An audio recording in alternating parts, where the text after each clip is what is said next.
Tenemos dos ideas que son fundamentales en la exposición. Por una parte es analizar cómo se construye la memoria en base a imágenes, es decir, la importancia que tiene el aspecto gráfico, visual, en cómo construimos nuestros recuerdos, nuestra memoria y, por lo tanto, de alguna manera nuestra historia.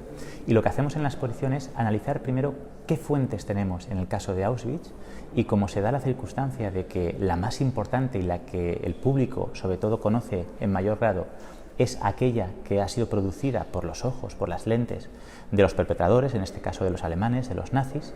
Es muy importante hacer una mirada crítica de esas fuentes y entender realmente cómo podemos sacar toda la información que vemos y que no vemos en esas imágenes, y sobre todo compararla con las otras fuentes, que son las pocas fotografías que tenemos tomadas por las víctimas y también los dibujos o las ilustraciones que crearon las víctimas.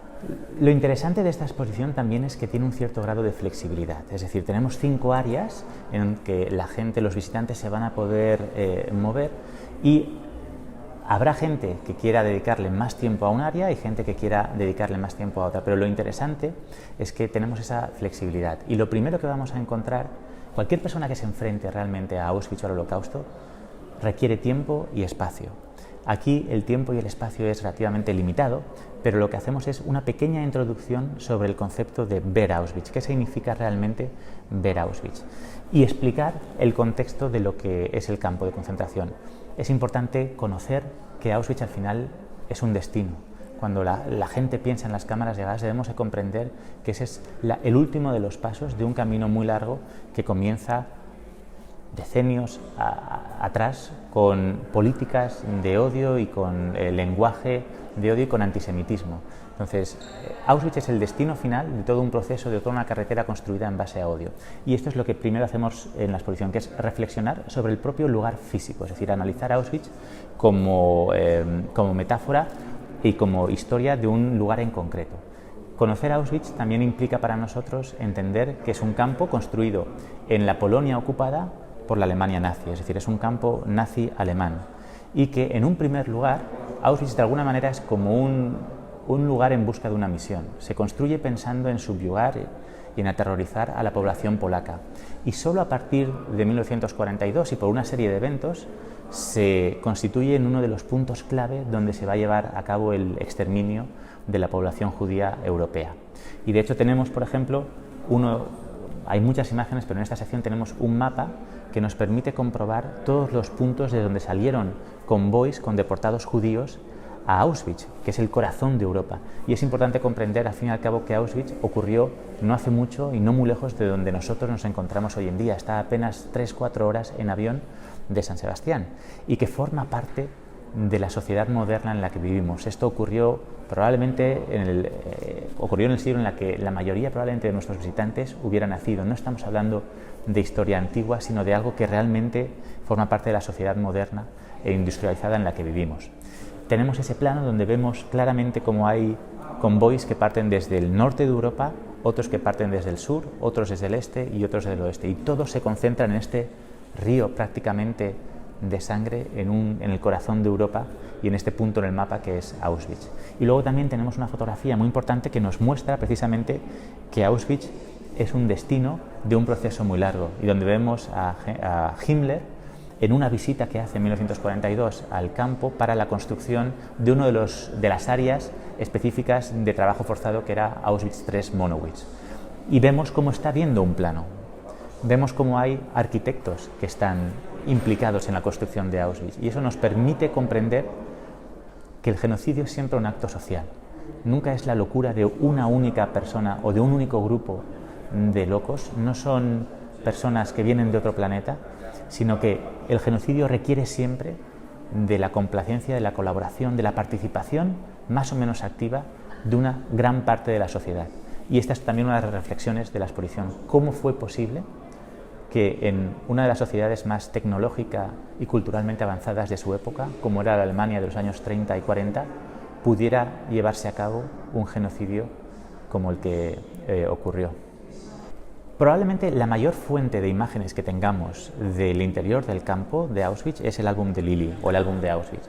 Y además es un álbum muy especial por cómo se obtuvo y por las imágenes que nos muestran. Son aproximadamente 200 instantáneas que los miembros de la SS, las autoridades del campo, decidieron tomar para prácticamente documentalizar todo el proceso desde que llega un convoy con deportados judíos, miles de personas, hasta que sus pertenencias son tratadas y reutilizadas.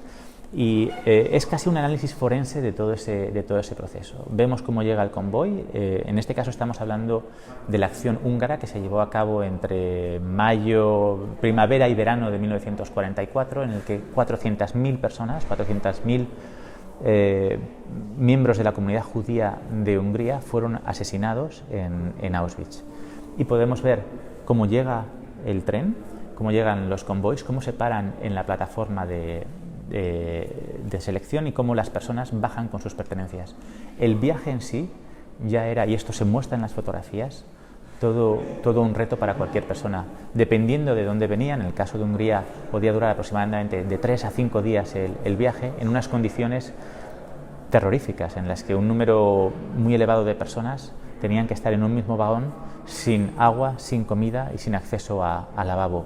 Muchos de ellos llegaban al campo cuando ya estaban muertos, y los que habían sobrevivido tenían que bajar y comenzar a llevar sus pertenencias y organizarse en filas.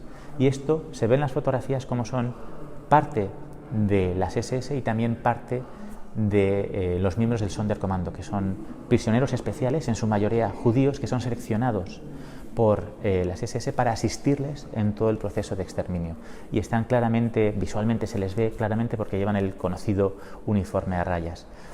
Para todo el entramado alemán, y en este caso las SS, era muy importante dotar de un cierto aura científico a todo el proceso de exterminio. Vemos en una de esas instantáneas, quizás una de las más duras de ver, el momento preciso en el que un doctor de las SS, alguien que había hecho un juramento para preservar en cualquier circunstancia la vida de sus pacientes o de cualquier persona, decide en un segundo, apenas 1 o 2 segundos, si una persona va a la derecha o a la izquierda.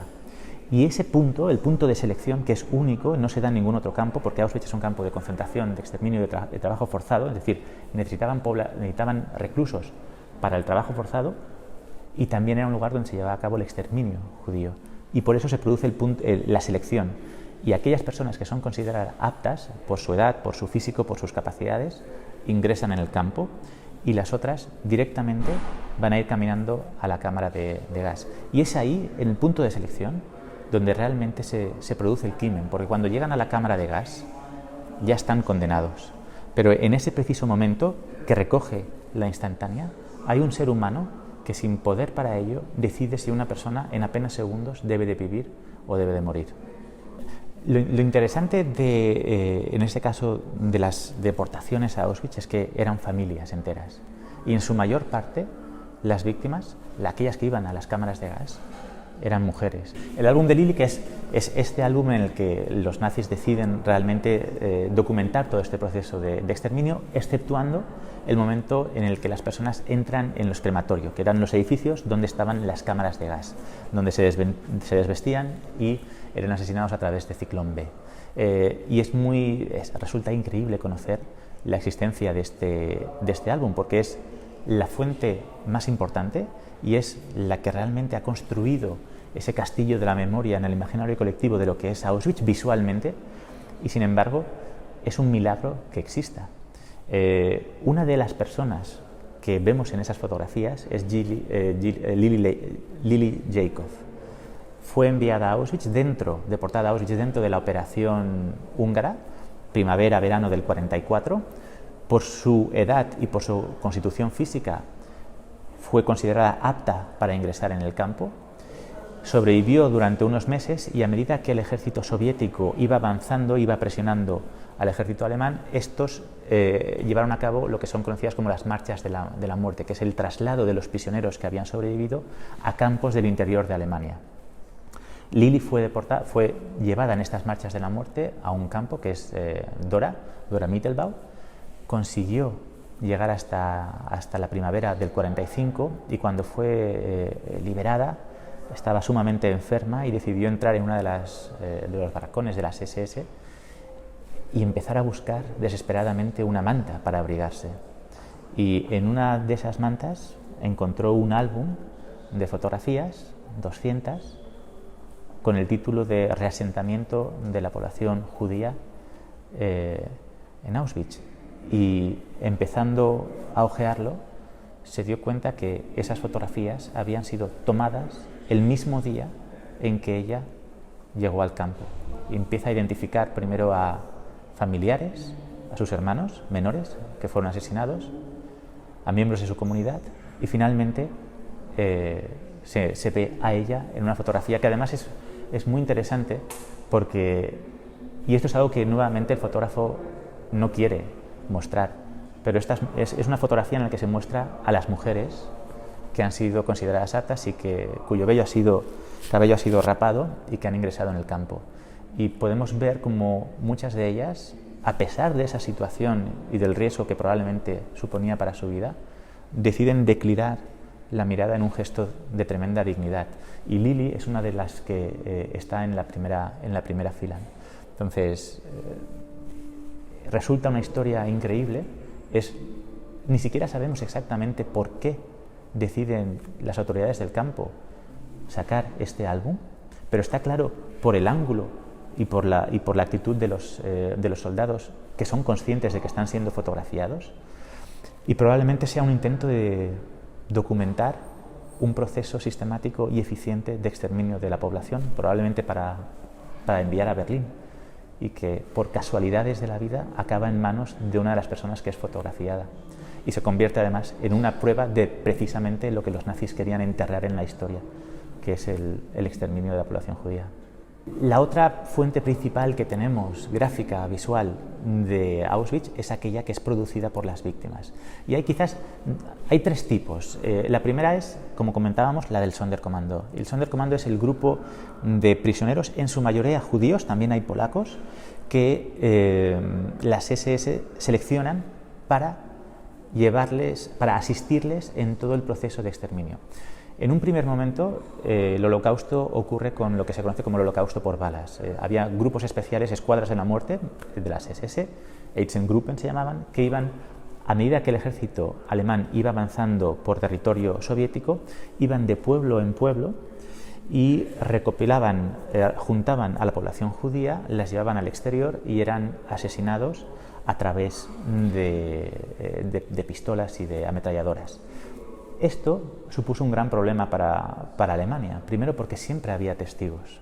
La propia población de estas ciudades y de estos pueblos acudía como si fuera un espectáculo a ver los asesinatos en masa. Luego existía un gran problema logístico, es decir, en este caso es el perpetrador el que va a la víctima y tiene que ir de pueblo en pueblo, de ciudad en ciudad, a medida que Alemania va conquistando territorio. Y luego había un tercer problema psicológico para los miembros de las SS, que literalmente después de días y semanas de estar todos los días asesinando a cientos o miles de personas, acababan con problemas psicológicos y muchos de ellos entregados a la bebida. El Sonderkommando es el ejemplo más terrorífico de cómo los alemanes intentaron transmitir el último peso de carga del exterminio a la propia víctima.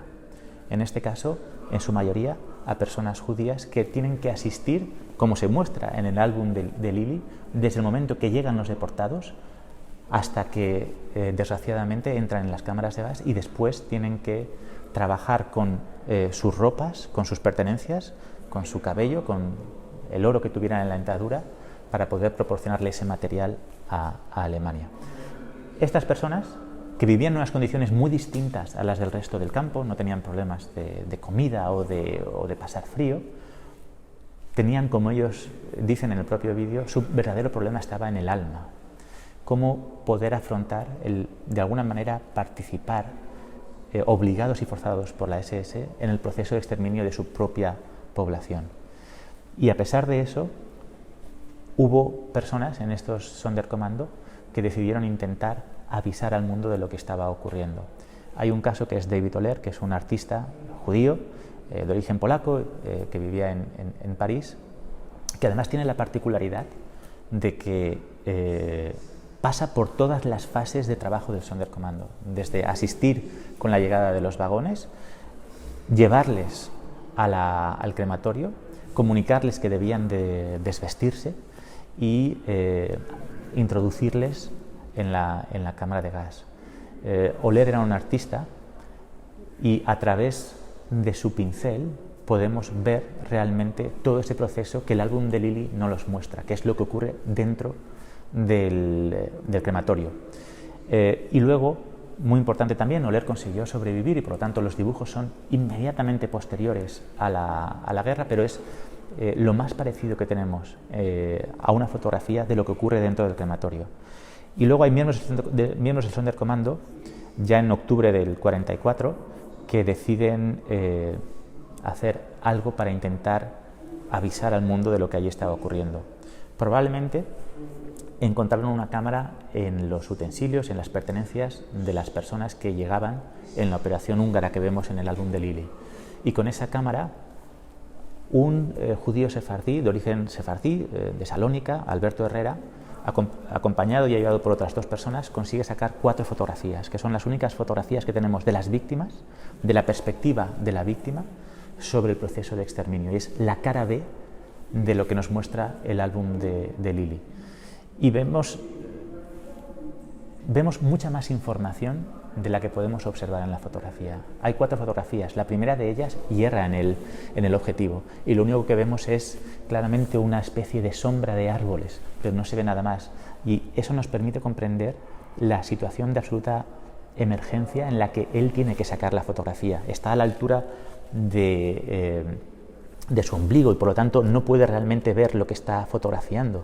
La primera hierra, pero las 3 siguientes nos permiten ver a un grupo de mujeres entrando en el crematorio 5 para ser gaseadas y las otras 2 nos muestran el proceso de cremación de los cuerpos. Cuando los hornos tenían tantos cuerpos que quemar que no daban abasto, lo que hacían era organizar zonas en el exterior para apilar todos los cuerpos y quemarlos, y eso es lo que nos muestran esas fotografías, que consiguen a través de la resistencia sacar del campo y poder utilizarlas para denunciar lo que estaba allí ocurriendo.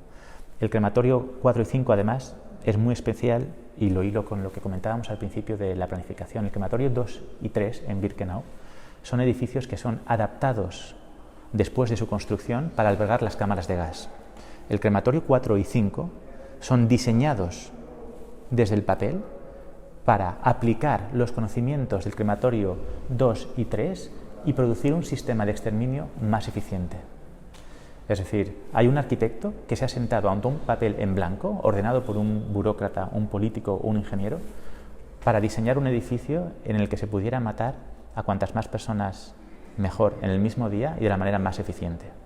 Ese es el edificio en el que Alberto Herrera tiene que sacar estas fotografías y denunciar lo que allí estaba ocurriendo. Primo Levi decía que los miembros del Sonderkommando estaban más allá de cualquier juicio moral y, como decíamos antes, su verdadero problema y su constante pregunta era cómo podían ayudar a contar al mundo lo que allí estaba ocurriendo, y muchos de ellos escribieron manuscritos que enterraron en los alrededores de los crematorios, o incluso dibujos que también tenemos en el que nos muestra también el mismo proceso que el álbum de Lili, pero visto desde la perspectiva de las víctimas.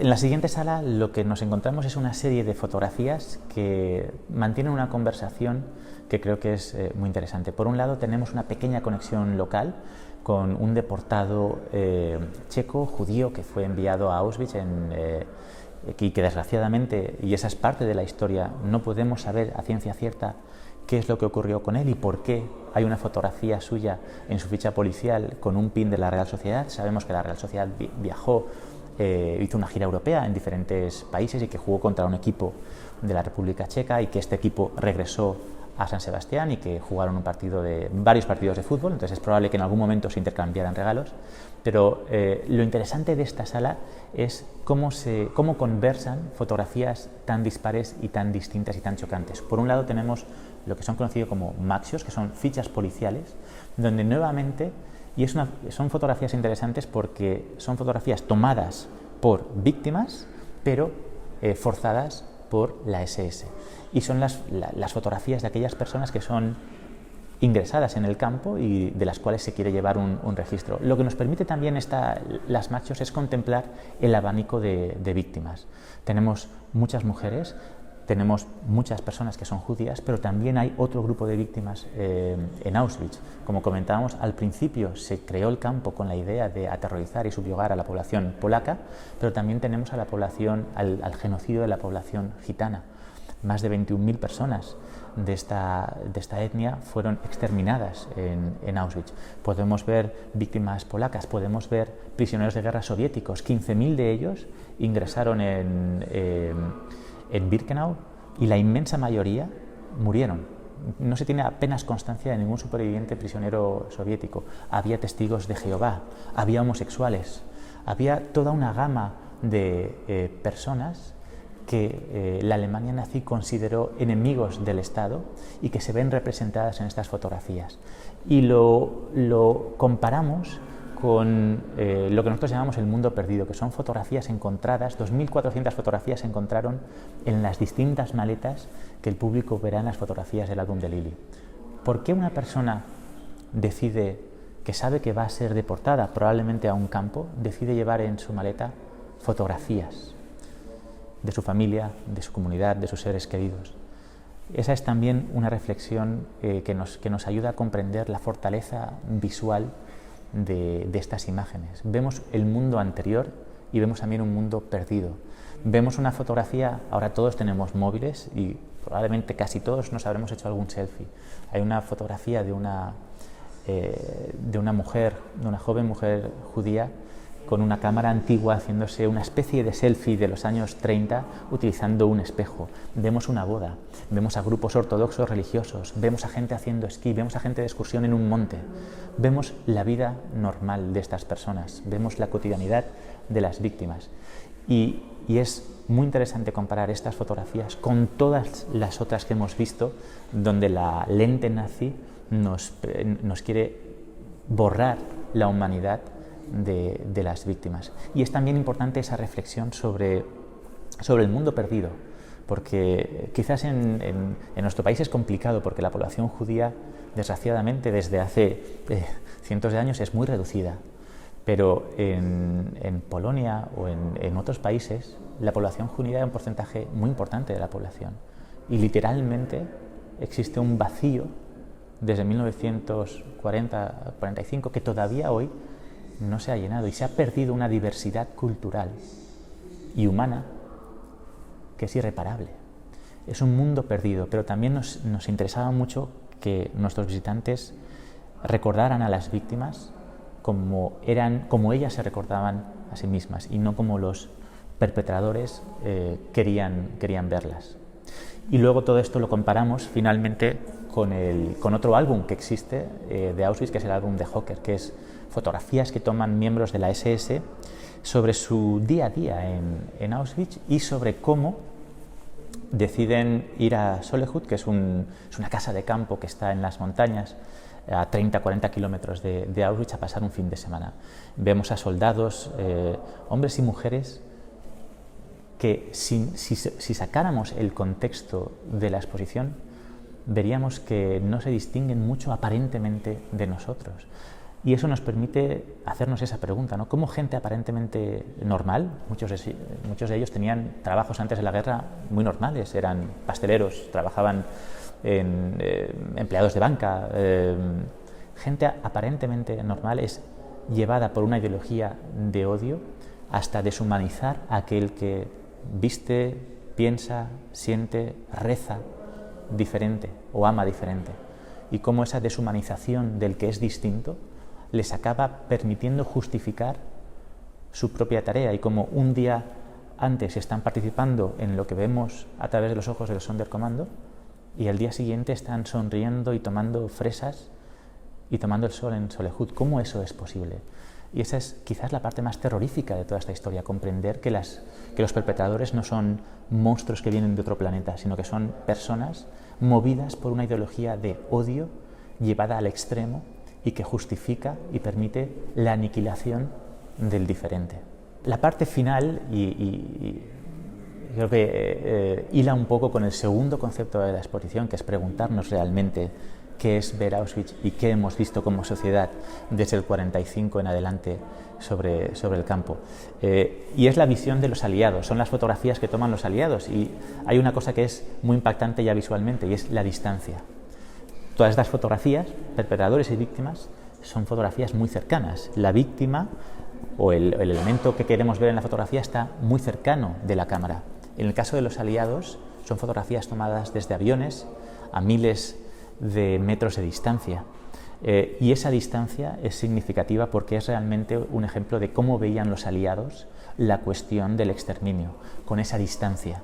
El objetivo principal de los aliados era ganar la guerra, y por lo tanto se decidió no actuar en los campos, se decidió no bombardear los trenes, los raíles, las vías de tren que llegaban a los campos. Se decidió, a pesar de que era conocido porque existían testimonios de personas que habían escapado de Auschwitz y que habían denunciado lo que aquí había ocurrido, la sociedad internacional desgraciadamente no hizo gran cosa por detener el genocidio. Y esa es quizás la pregunta final, ¿no? ¿Podemos decir como sociedad que hemos visto Auschwitz después de los genocidios, las violencias y los asesinatos en masa que han ocurrido desde la liberación del campo en enero de 1945?